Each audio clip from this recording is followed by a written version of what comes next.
Okay, here we go. My name is Bruce Turner, and we're going to have our second class in a series of hopefully many classes for the SQUIM PC users group and anyone else who wants to join us. We're going to record these sessions so that people can look at them later. With the way I talk, you might want to listen to it 2 or 3 times. And if you want to get the notes, you can go through it and go through the notes and learn that way, because I know when I learn, I usually, for real technical stuff for me, I usually, come on in. Here are 3 guys. Okay, why don't you grab a few chairs, and like the sign says over here, you can't see, you move chairs from another room at the end, you can move them back out there. Come on in. Yeah, you can sit right there, would be fine.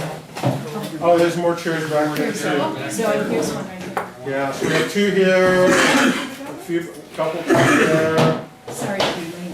Oh, it's okay, you're not that late. Hello. Sit back here.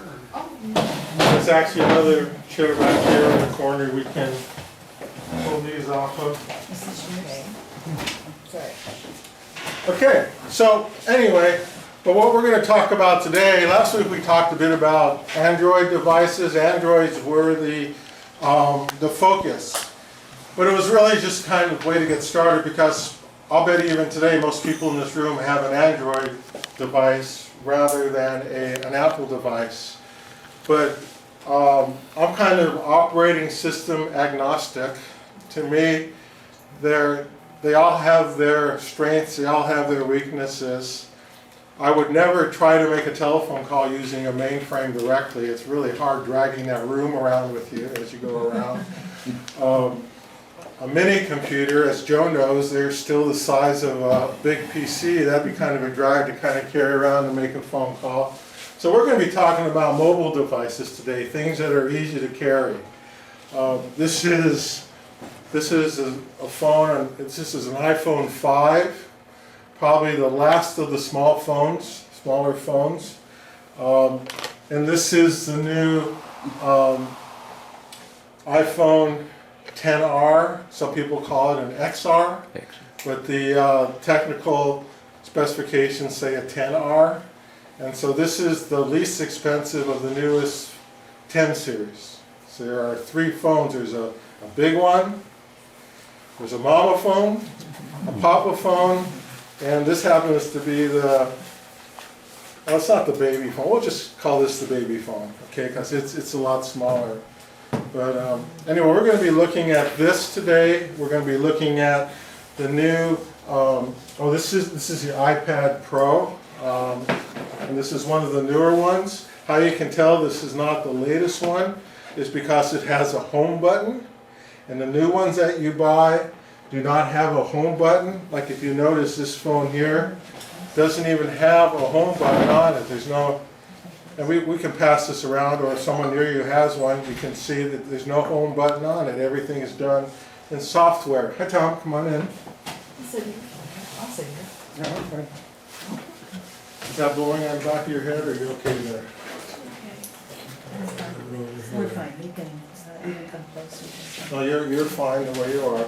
So anyway, this is kind of a free and open forum. If you have any questions along the way, you can raise your hand and I will recognize you. We can answer questions. This is not an advanced class today. If you're a intermediate or above user, you may have already used many of these techniques and a lot more. Next week's class, we're going to get into more technical stuff. And we'll see how it goes after that. We'll talk about it as a club in the direction we want to move forward from here. I'm presenting this class on a Chromebook, a $200 computer compared to what you would sell out there in the marketplace for $1,000 a PC. You can do it on a Chromebook just as easily, and it works just fine. It connects to television, so you can show your family all the pictures you took on your trip and things like that. On a Chromebook is based on the Android operating system. It's also a mobile device. but we're going to be concentrating on things that don't have built-in keyboards today. We're going to be talking about tablets, and we're going to be talking about phones, okay? So, who wasn't here last week? Okay, good. So we'll do a little review as we go through it. But if you would have gone to the website and pulled up my notes, you would have seen last week we talked about something like this, where the emphasis was on Android phones, and this one the emphasis is on Apple phones, okay, and Apple tablets. Now, Apple devices have been around for a while. I mean, today we have the Apple Watch, and we have the iPads, and Apple TV, and all kinds of stuff. But back in the day, back when we first started using Macs and things like that, they came in these little boxes, you know, and they had like 256K of memory in them. If you had a good one, it was 512K of memory.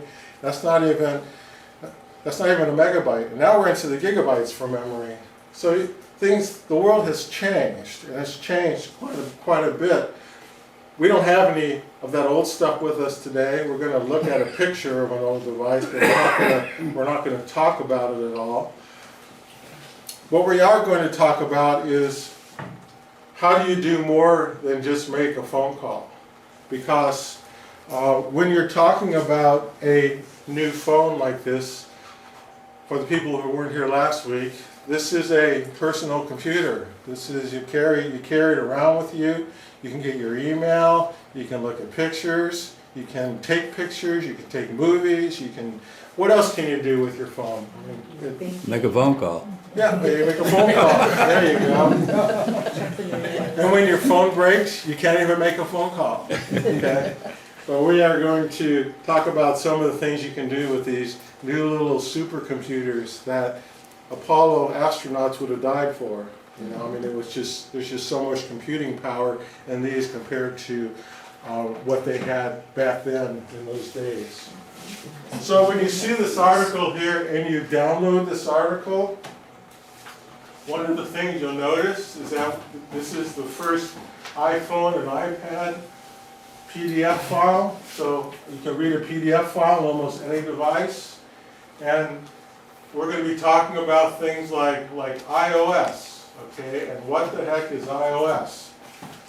Okay?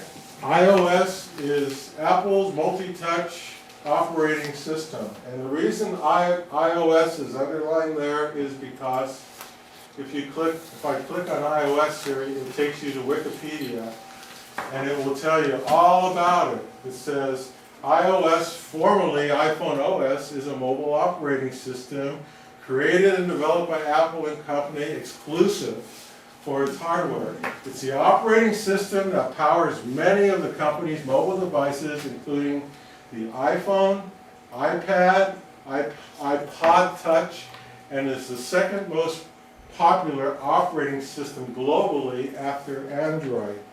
Now, there are billions of phones and tablets in the world. I mean, there just are, and almost all of them are either based on Android or iOS, okay? So, now, that's all you really need to read, okay?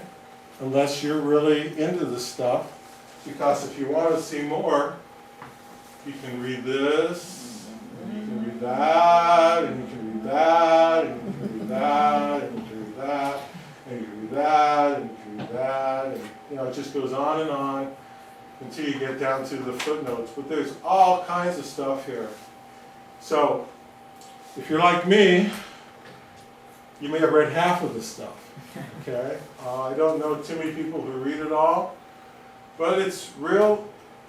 When we get to something like the kernel, and does everyone know what a kernel is? The kernel is the most basic part of the operating system.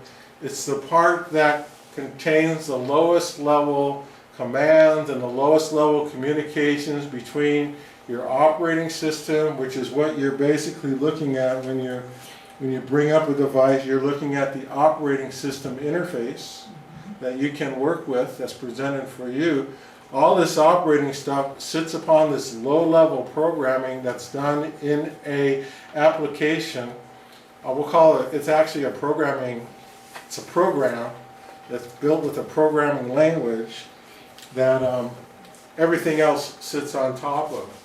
So, bottom line, the kernel for the iOS, for the phone, for pretty much everything on this table is built in Linux.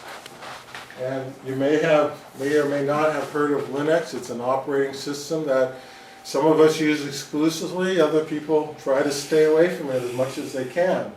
But when you're talking about an Android phone, or you're talking about an Apple phone, or you're talking about an iPad, or you're talking about a Chromebook, or you're talking about a Mac computer, and pretty soon Windows is going to be built upon the Linux kernel as well. And the reason is because it's probably the most stable operating system out there. And it's the most flexible one that you can do a lot of things to. Linux is based on Unix. And Unix has been around for a long time. It's used in industry. It's very powerful. It runs on its own special processors though. Linux runs on Intel and other Intel-like processors like AMD and things like that. So it's much more friendly to the mobile and the small computer market. And that's why we see it on different computers that we would use instead of full-blown Linux. Linux came after Unix. It came after mini computers. It came after mainframe computers. It came after punch card interfaces and things like that. So it's a fairly recent development compared to some of the older devices and the big room full of computers that had to be situated with lots of air conditioners and things like that. And when they went down, it was because a bug flew into them, so they started calling everything that didn't work right a bug, in computers. So, and here we are today. So anyway, the bottom line is that this is a big article, and it contains all kinds of great information, including the list of all the iOS devices and things like that. And it's worth looking at, okay? So if you take nothing, and then of course everyone wants to know about jailbreaking. Jailbreaking. We'll talk about that in a little while. I just want you to know that it's there. Get back up to the top here.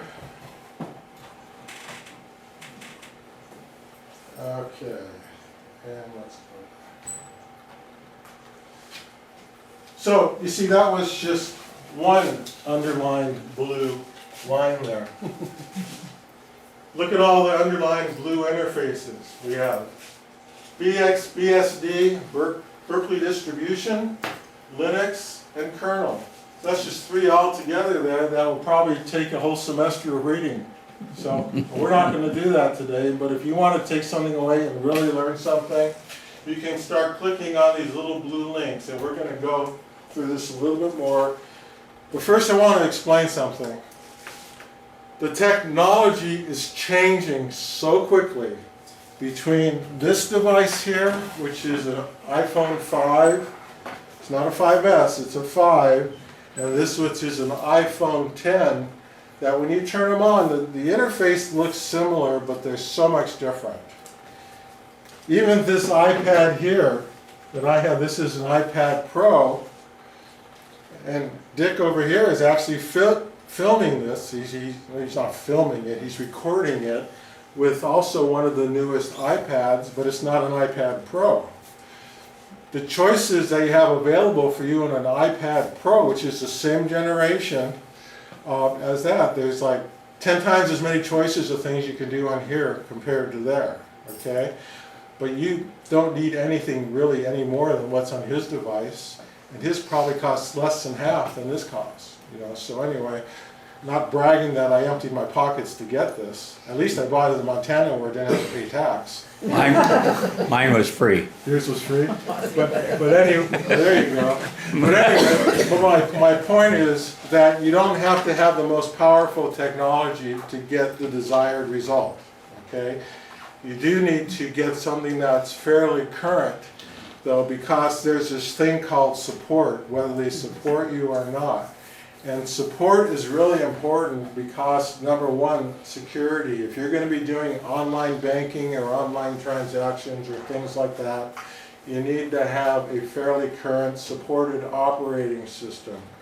And we're going to talk about that as well as we move forward. Okay?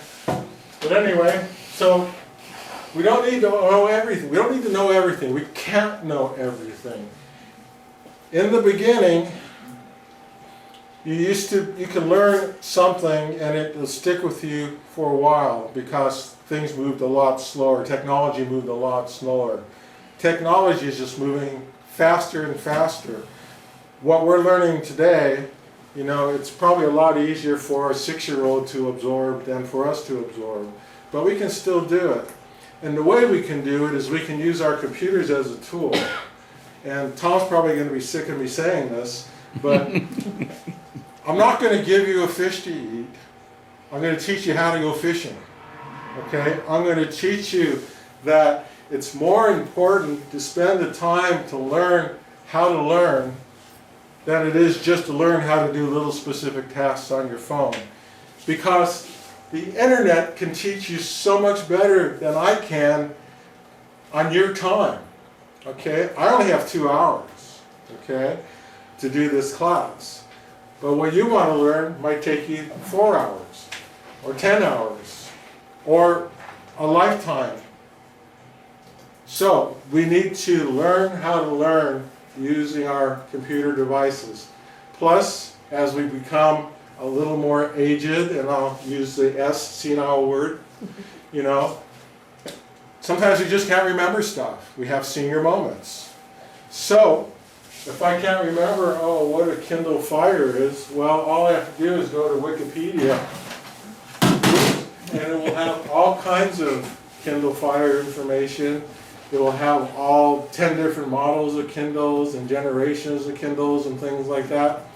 So if I taught you how to do something on a Kindle Fire 7, and now there's a Kindle Fire 8 HD that does new stuff on it, it's not going to be the same.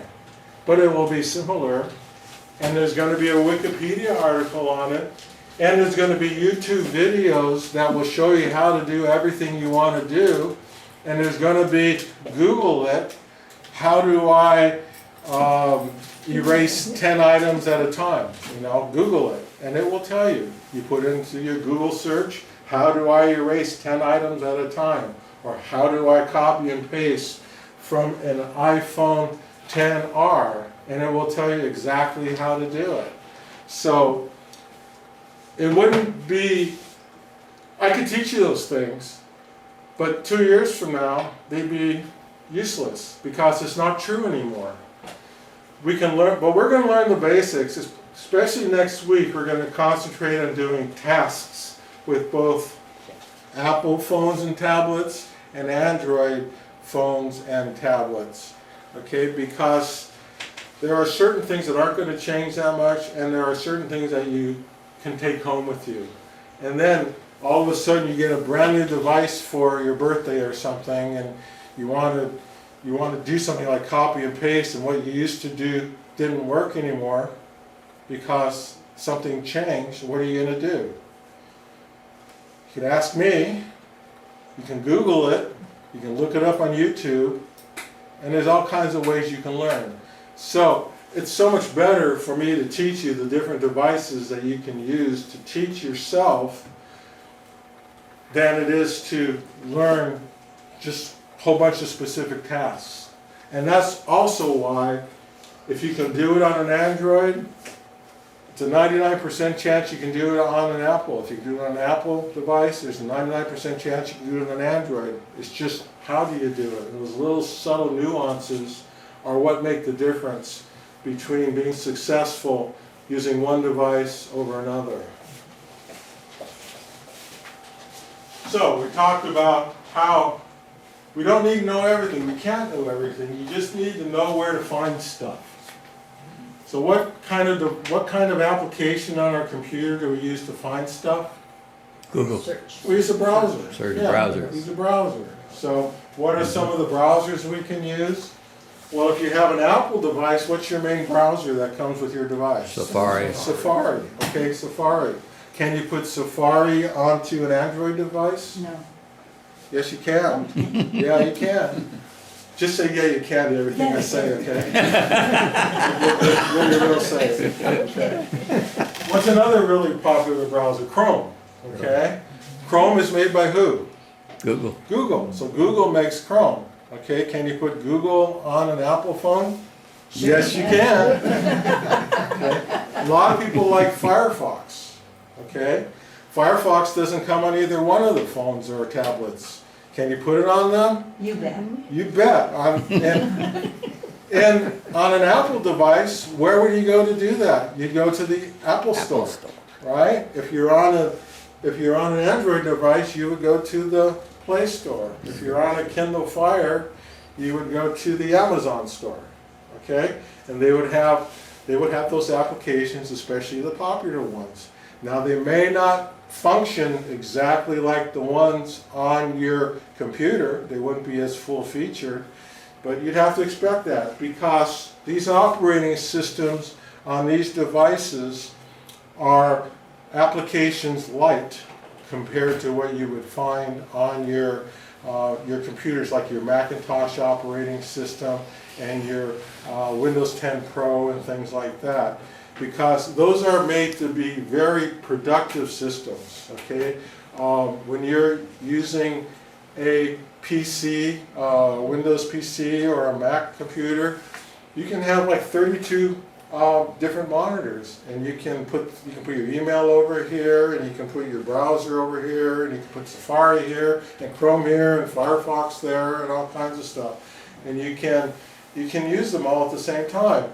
And the reason you want to have more than one monitor is because of productivity. You want to be more productive. But most of us are retired. Some of us are retired. We have some younger folks in the room here who will be seeing this on the way coming up. But to be productive, you need to have, this is a mobile device here, so we have one monitor here and it's mirroring over here, okay? We could also have one monitor here, and this can be another, a completely new blank slate up here where we could have a browser or email, or a browser and email up here. So by having multiple monitors, you can be much more productive. One of the folks that I work with, he likes to have his email over here, puts his problem over here on this window, this monitor here, and on his other monitor he brings up Google and he gets his instructions on how to fix his problem. So he'll read the instructions, he'll do it, on the other monitor, and he'll see his email and his messaging coming up on his other monitor. So you can do all that stuff on a single monitor as well, but things get pretty crowded, okay? Try doing it on a little tiny phone like this. It can be done. It can then actually be done pretty easily. Teenagers are probably great at doing it because that's part of their life, and they can probably type 60 words a minute on their phones, Not me. I may be up to 10 by now. And I think that's pretty darn good, actually. Top. Yeah, so I think that's pretty good. So, let's talk about phones a minute. So phones have something called a SIM card. SIM card. A SIM. Could you open that water bottle? Thank you. What does a SIM card do in the phone? It lets you connect to what kind of a network? Yeah, telephone network, a cellular network. Okay? So, who didn't know that before? Does it store your information? No, it's just used for connecting to a cellular network. Yeah, so does this have a SIM card? This is an Android phone. Yeah. Yeah, because it's a telephone and it connects to cellular network, okay? And where are these cellular networks located? Satellite. Cellular towers, right? And they could be on a satellite if you had a satellite phone, but we're talking about cellular towers here. Where do you find the most cellular towers? Along the freeway. Along the freeways, right? Yeah, and in big cities, Big city. okay? In big cities. So anyway, the speeds on these devices, when we get to 5G, are going to be rivaling what we can get on computers, but that's not coming out to the Olympic Peninsula for a while. So SIM cards are basically a card that allows you to connect to a cellular network. Hopefully we'll come back. All right, so this device here does not have a SIM card. So how does it communicate? Wi-Fi. Wi-Fi, exactly. It uses a Wi-Fi network, and if you could look through this door behind this partition, you'd see a Wi-Fi router over here with antennas on it. And so when I turn this on, you still can't see there's a partition there. When you work on here, let's see.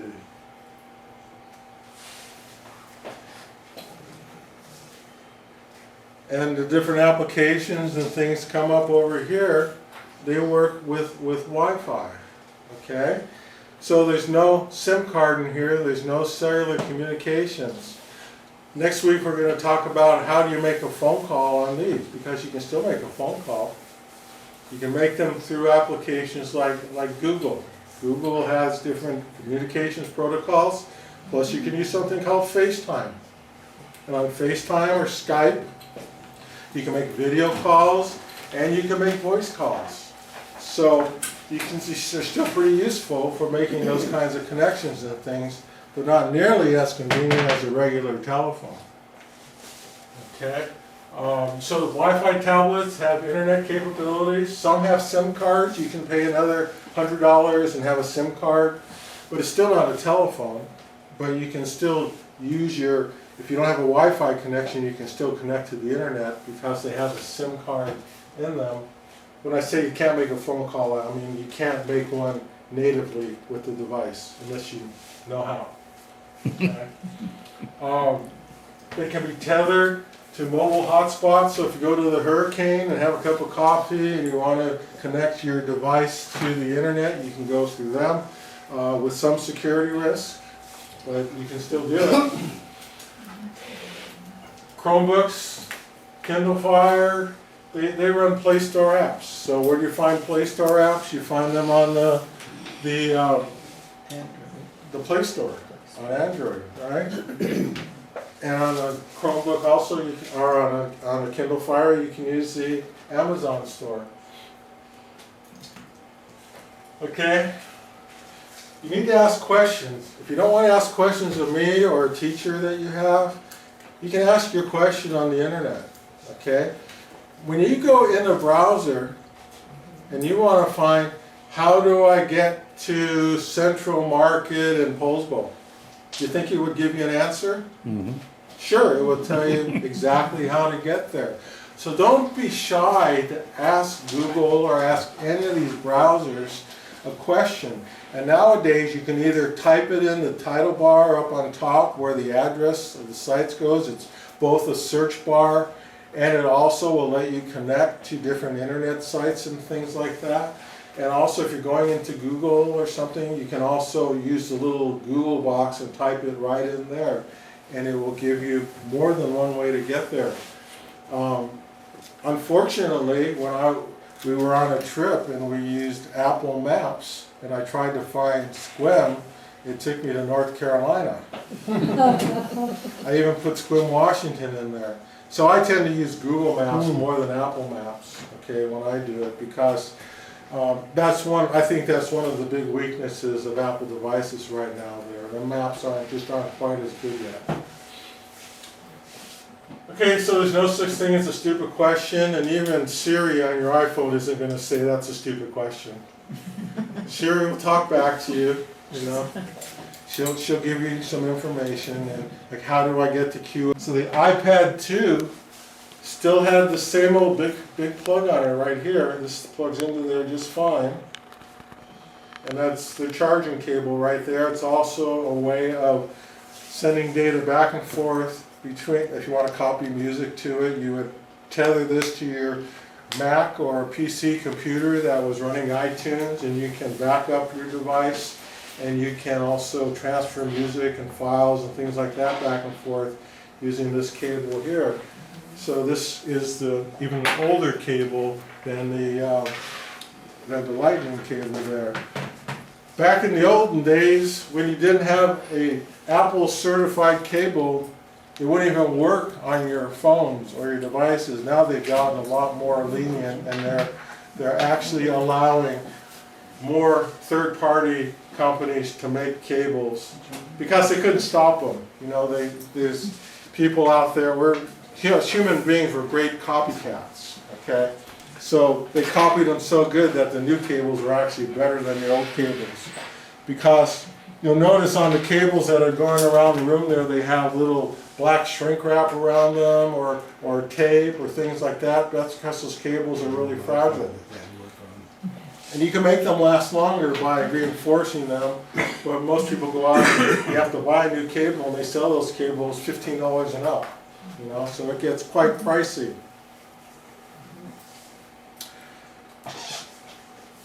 Okay, so anyway, we talked briefly about this. Our goal in life is to learn how to learn. So learning how to learn is learning how to use your best reference points on the internet.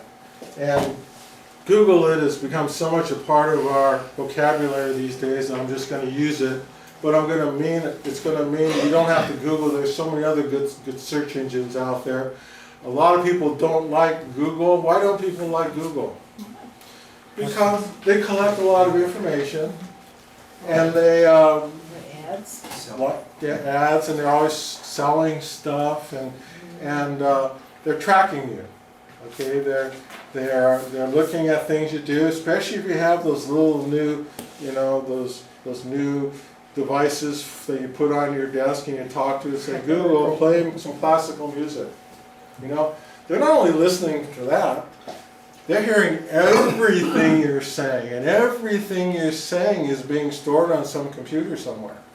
So just think of that when you buy those type of devices, that yeah, they're convenient, yeah, they're fun, but they're storing everything that's coming, whether you're talking about your device itself or telling it to bring up a recipe for bundt cake. They're hearing all the conversations about Uncle Harold and Aunt Amy and things like that you're talking about, and you better be careful what you say, because that information can be retrieved in the future. Now that I've scared you a little bit, don't worry about it. We're not quite there yet. Close. Close, yeah, it's really close. So, here's our goal, okay? We're going to learn how to do certain tasks with our devices, whether it's an Apple device or whether it's an Android device. They're going to be looking at some of the things you can do on iPads and iPhones and things like that. But it's so easy if you want to connect. If you want to connect to, I'd say if you want to connect to Wi-Fi on your Wi-Fi on your phone, or if you want to learn how to do free Wi-Fi phones, you just do a search on the internet of free Wi-Fi phone calls, iPhone, and you'll probably want to put in the model you have, like an iPhone 5 or an iPhone 10, and then you'll be able to. Let me just show you. That's.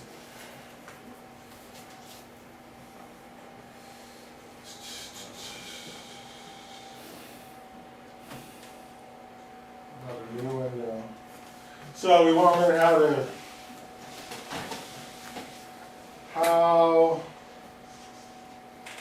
do I copy, paste, you can leave the little connector words out if you want. iPhone, oops. How do I copy, paste iPhone XR? Okay, so how to copy and paste with iPhone, iPad.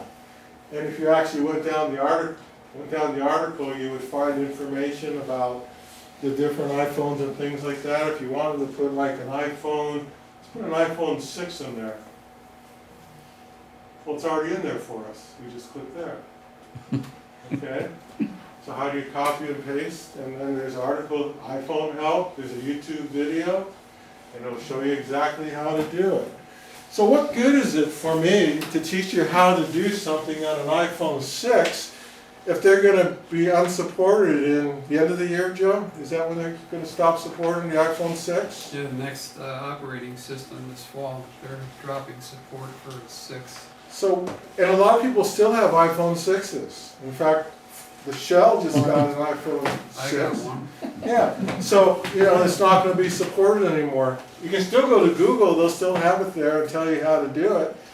But, so if you want to get a new phone, you get an iPhone 10, well, then all you have to do is, do the same thing on an iPhone 10, and I guarantee it's similar, but it's probably not the same, okay? Probably very, very similar.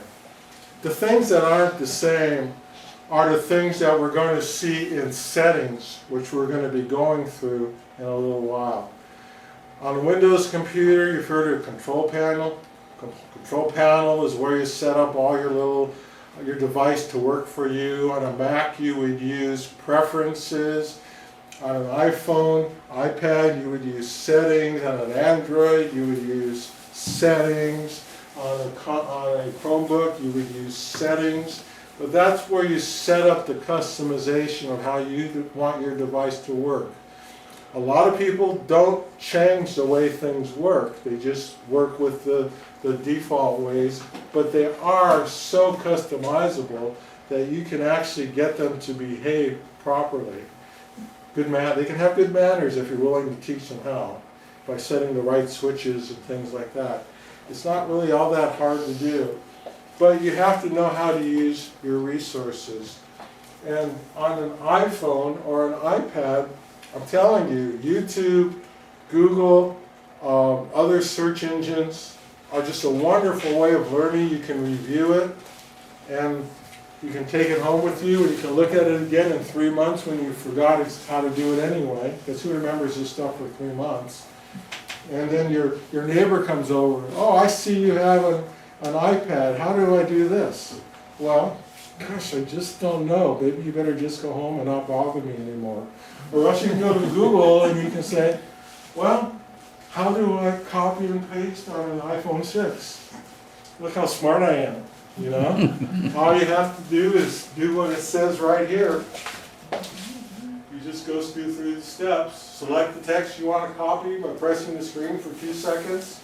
A little bubble comes up and it says copy, and then you go to where you want to paste it, and you hold it down for 2 more seconds, and you touch where it says paste, and there it is. It puts it into your document. So it's pretty cool to be able to use your computer as a learning reference tool, because and for people who want to do that. Now there are people who just want the phone to make phone calls, okay? Might as well just get a flip phone, okay? They're not cheaper anymore, and why aren't flip phones cheaper anymore? They don't make as many? I don't know. Because now you have to get a flip phone that's made for at least a 4G Network. network, okay? In the old days, we had a really nice little flip phone, but they weren't made for 4G networks. Now you need to get rid of them all. So we used to get a nice little flip phone, for maybe $70, $80, maybe $100 on the high end. Well, now that same looking phone made by the same company is now $300. And it's not all inflation. They're charging you that much for what reason? Because they can get it. So it's marketing. They can get it.